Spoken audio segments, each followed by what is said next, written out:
Olá, eu sou a Rafaela, coordenadora da metalogociência.com.br e venho agora falar para você sobre tipos de pesquisa. Não existe um único tipo de classificação em uma pesquisa. Sempre existe várias classificações. A pesquisa ela pode ser tanto quali quanto quanti. Então, a escolha do tipo de pesquisa e sua classificação varia muito de autor para autor. Devemos sempre citá-la no trabalho. Então, definir o tipo de pesquisa ideal se dá pelo fato de não haver erros na pesquisa. Então, tipos de pesquisa. Cada área do conhecimento, ela tem a sua classificação. Se você for trabalhar com a epidemiologia, ela tem determinadas classificações. Se você for trabalhar na área da educação, das humanas, ela tem outras classificações. Então, nesse vídeo, eu não vou me aprofundar na pesquisa, no ensino do tipo de pesquisa em cada área. Eu vou falar de uma maneira geral do método. Se você entender o método que está sendo pesquisado, você vai automaticamente identificar o tipo de pesquisa. Então, eu dividi aqui em dois tipos, as analíticas e as de campo. A analítica subentende-se todo aquele tipo de pesquisa que é documental. As revisões históricas, filosóficas, meta-análises, sistemáticas, bibliográficas. E campo, toda aquela que envolver coleta de dados. Pode ser com o ser humano, pode ser com animais, mas envolveu coleta de dados em campo, subentende-se como uma pesquisa original campo. Então aqui nós temos uma hierarquia de evidência, que hoje, quando você inicia a pesquisa sobre um determinado assunto, ele inicia lá in vitro, depois ele vai para animal, depois ele vai para estudo de caso controle, corte e randomizado. Dizemos que o randomizado é o mais alto nível da hierarquia na evidência, que pode comprovar se aquilo é verdadeiro ou não. E após isso vem as revisões sistemáticas para sistematizar tudo o que já foi feito sobre determinado assunto, para que ao lermos uma revisão sistemática possamos identificar os pontos positivos e negativos daquele assunto. Então a pesquisa analítica histórica é aquela que onde você lida com os fatos que já passaram no passado, você se focaliza nos eventos, organizações, instituições e pessoas, então você vai compreender o passado, explicar o presente, predizer o futuro. Aqui tem um exemplo de pesquisa histórica, por exemplo, todo o percurso da política penitenciária no Brasil, especialmente de São Paulo, publicado na Revista de Administração Pública. Então, qualquer área do conhecimento, ela pode ter uma pesquisa histórica. Essa aqui é a história da educação no Brasil, a Constituição do Campo de 1880 até 1970, publicado na Revista Brasileira de História.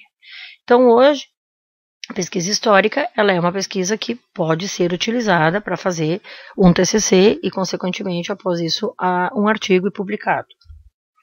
Nós temos as pesquisas de revisão ou bibliográficas, que são pesquisas que analisam, avaliam algum assunto já publicado sobre determinado assunto. Esse exemplo aqui, integralidade, formação de saúde, educação e as propostas do Sul. Foi feito toda uma análise sobre a integralidade no cuidado das pessoas, grupos e a coletividade do sujeito histórico, social e político e o seu contexto familiar e ambiental direcionado ao SUS. Então, também foi publicado. Esse outro aqui foi um artigo feito sobre os conceitos do valor percebido sobre a lealdade dos clientes, caracterizando a importância do marketing. Também, dentro da área da administração, foi feito um artigo de revisão. Temos a revisão sistemática, que hoje está em alto, que ela, na verdade, como já diz o próprio termo sistemática, ela sistematiza o que já foi publicado sobre determinado assunto. Ela difere da pesquisa de revisão, pois a pesquisa de revisão ela faz uma revisão teórica do assunto. E a sistemática, ela faz uma revisão das publicações sobre determinado assunto. O que já foi publicado. Então, aqui nós temos um exemplo sobre atividade física sistematizado e o desempenho cognitivo em idoso com Alzheimer. Então, observem que toda revisão sistemática, ela analisa estudos. Então, nesse estudo aqui foi avaliado 8 estudos que preencheram os critérios de inclusão, ou seja, que fizeram relação entre atividade física sistematizada e Alzheimer e aspecto cognitivo. Então, os estudos, foi feita uma análise desses estudos, eles viram que resultados esses estudos tiveram e o que esses estudos concluíram. Esse outro artigo é uma revisão dos estudos latino-americanos sobre o transtorno da compulsão alimentar periódica. Foram analisados 8.123 artigos e apenas 30 preencheram os critérios de inclusão. Desses 30, 18 eram estudo de corte transversal, 5 eram ensaios clínicos, 4 eram relatos de caso, 2 eram de validade e 1 estudo de corte. Então, você analisa tudo num artigo. O tipo de pesquisa, quais foram os instrumentos de coleta de dados, qual foi o país que ele foi feito, quais são os principais resultados. Então, revisão sistemática, além de ter um aspecto teórico, ela revisa a literatura, o que já foi publicado sobre determinado assunto, o que já foi pesquisado. Esse aqui analisou a vitamina E e função cognitiva, certo? Então, eles analisaram pesquisas publicadas entre 98 a 2008, em bases de dados, revistas de jornais científicos indexados, e aí fizeram toda uma análise sobre o seu uso.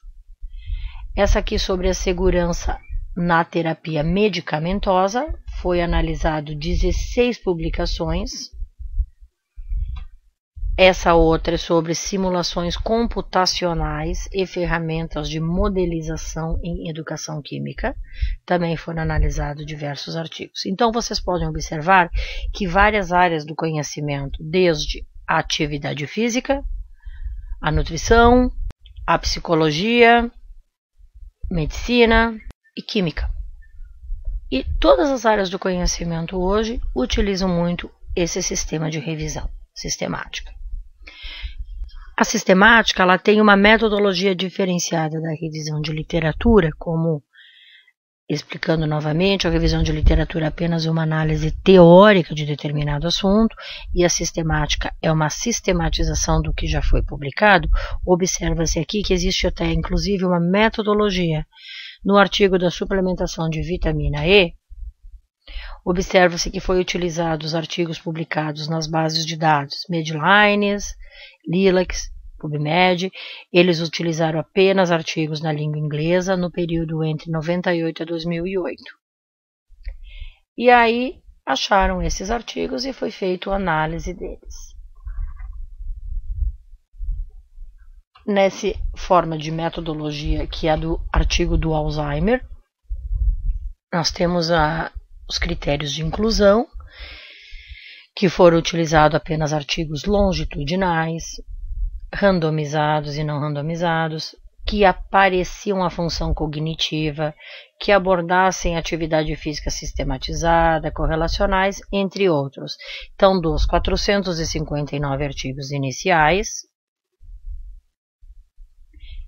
finalizaram-se com 8, de acordo com esses critérios de inclusão. Então, observa-se que desses 459 artigos analisados inicialmente, finalizaram-se com 8, de acordo com esses critérios de inclusão. Então, aqui nós temos um organograma da escolha desses artigos. Dos 459 artigos, apenas 423 não estavam relacionados com o tema, sobrando apenas 36 artigos, e desses 36, com todos aqueles critérios de inclusão, 8 apenas atenderam os critérios para análise. Outra forma de mostrar é através de uma tabela. Então, foram encontrados na base de dados Medline tantos artigos, Lilacs, os artigos trabalhos considerados, finalizando 124, e depois desses 124, feito uma nova análise de acordo com outros critérios de inclusão. Este aqui, eles avaliaram na PubMed 6.000, na Cielo 61, Lilacs 45, total de 8.000 artigos. Desses 8.000, 16 eram já revisões sistemáticas, 8.000 eram artigos que foram excluídos após a leitura do título e do resumo, porque não estavam de acordo com os critérios de inclusão. 58 finalizaram.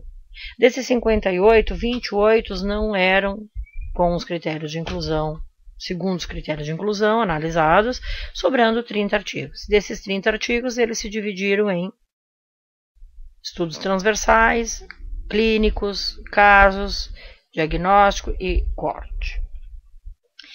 Então, a revisão sistemática, além de ter a parte de metodologia, onde você analisa os artigos já publicados sobre determinado assunto, você vai fazer uma parte de resultados, ou seja, você vai apresentar esses artigos em tabelas ou gráficos, de acordo com o assunto de cada um. O ideal seria uns 10 artigos, 15 artigos de acordo com um assunto. Vocês viram ali que no Alzheimer foram 8, no outro artigo de atividade física foram 30, então realmente depende do assunto que é abordado no seu trabalho. Então aqui está um exemplo que você pode mostrar, por exemplo, nesse assunto sobre enfermagens, idosos e hipertensão. Tantos eram relatos de caso, tantos eram revisão, tantos eram pesquisa de campo, foi mostrado através de um gráfico.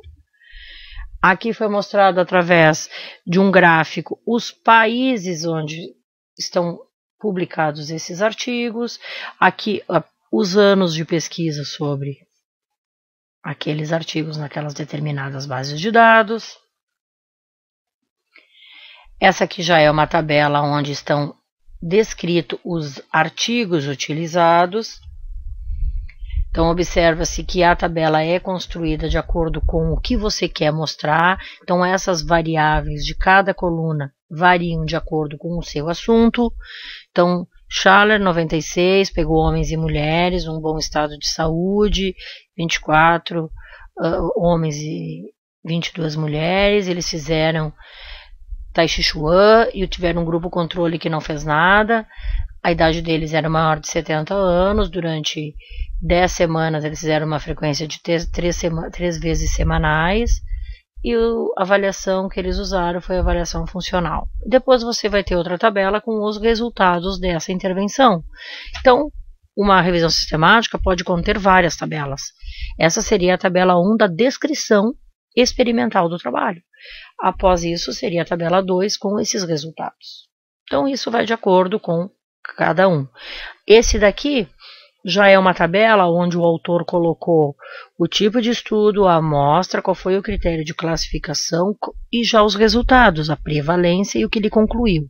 Então, por exemplo, o Polinário no Brasil é um estudo de corte transversal, onde ele avaliou 22 pessoas com idade média de 37 anos, com um IMC acima de 20, e ele fez um critério dos transtornos da compulsão alimentar periódica através do DSM-4, que é padrão para a classificação dessa prevalência, e ele viu que no Brasil a prevalência é de 27,2. O que ele concluiu? Que existe presença desse transtorno e a população em tratamento para a perda de peso é a mais propensa a esse tipo de transtorno. Então, nessa tabela, você verifica que, ao descrever o artigo, observa-se tudo sobre aquele artigo, qual foi o tipo de estudo, as amostras, quais são os critérios de análise, resultados e conclusão. É uma tabela completa. Então, geralmente no artigo vai só uma tabela 1, porque ela já contempla tudo que eu quero analisar e discutir na minha revisão sistemática. Como eu falei, isso depende do assunto de cada pessoa. Esse Mapamundi é um estudo sobre prevalência da síndrome metabólica em adolescentes. Os autores mostraram onde que existe o maior número de prevalência da síndrome metabólica através do Mapamundi. Após isso, você vai fazer uma descrição desses artigos, você vai discutir esses artigos da tabela, você vai relacionar com a teoria existente sobre o assunto, você vai comparar com outros artigos de outras áreas do mundo. Então, não tem um roteiro específico, mas você deve abordar numa discussão toda a parte teórica e toda a análise do que foi esses artigos de campo, o que eles estão mostrando, quais são as conclusões que eles chegaram, sistematizar esse assunto. Aqui está a sequência de um artigo de revisão. Vocês podem observar que ele segue quase mesmo hoje a sequência de um artigo de campo original. Então, capa, resumo abstrato, introdução, metodologia, resultados, discussão, conclusão e referências. E vocês observam que o de campo original basicamente segue a mesma linha. Capa, resumo abstrato, introdução, materiais e métodos, resultado, discussão, conclusão e referências. Bom, as pesquisas descritivas são as pesquisas de campo. São as pesquisas que utilizam-se de animais ou de humanos para coletar os seus dados. E, basicamente, a pesquisa descritiva é aquela que levanta dados da realidade sem nela interferir. Ou seja, não tem intervenção. Apenas você coleta os dados e você mostra como é que está aquela realidade. Então, qualquer pesquisa que utiliza-se de entrevistas, questionários, coletas de dados, mas que coletem dados e mostrem um perfil, é considerado descritivo. Tem vários níveis de descritivos em várias áreas do conhecimento. Essa aqui da administração, pesquisas de produtos, pesquisas em torno de comunicação, como é que está a comunicação nos sistemas de saúde do Brasil, investigação sobre atendimento, satisfação de usuário, sobre academias. Você pode aplicar sobre aderência nas academias, por que as pessoas aderem para fazer exercício físico, por que elas desistem da academia, por que elas aderem a uma dieta, por que elas param a dieta. Então, tem uma infinidade de pesquisas que podem ser feitas nessa linha descritiva. Aqui está um exemplo da administração, onde ele avaliou os serviços de cliente e relacionamento de marketing nos hotéis. Foi publicado na revista de administração. Essa aqui também sobre a ética dos alunos de administração e de economia no ensino superior. Foi aplicado um questionário para ver o que os alunos achavam sobre o conceito ético. Estudo do perfil dos professores do ensino fundamental do estado de São Paulo. Foram analisados 16 professores.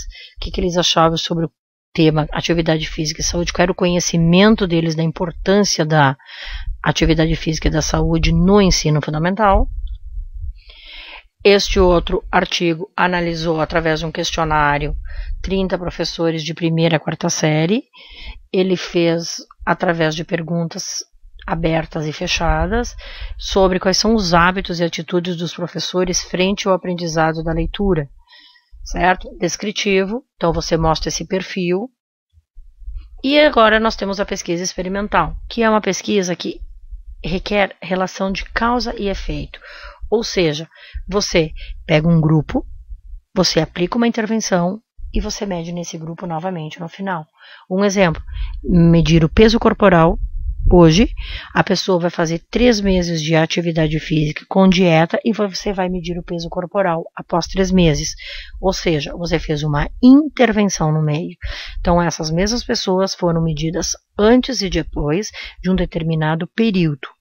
Aqui nós temos um artigo sobre efeitos da ginástica laboral em funcionários de teleatendimento. É um artigo experimental, onde foi feita uma análise sobre os efeitos da ginástica laboral, sobre a intensidade da dor, a qualidade de vida, em 24 funcionários de um teleatendimento. Eles foram divididos em 2 grupos, manhã e tarde.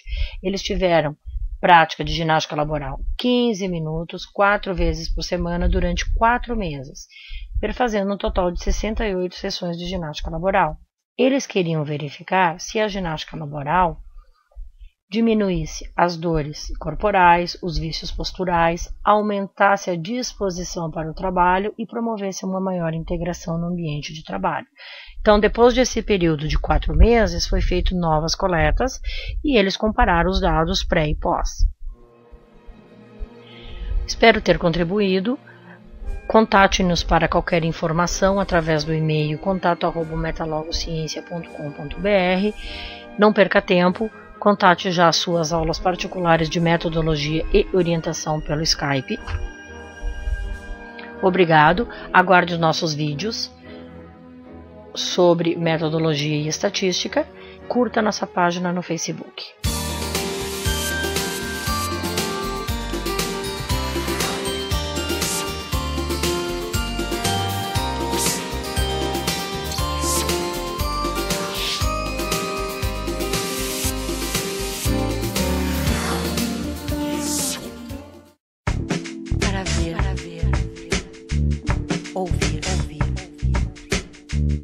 sentir.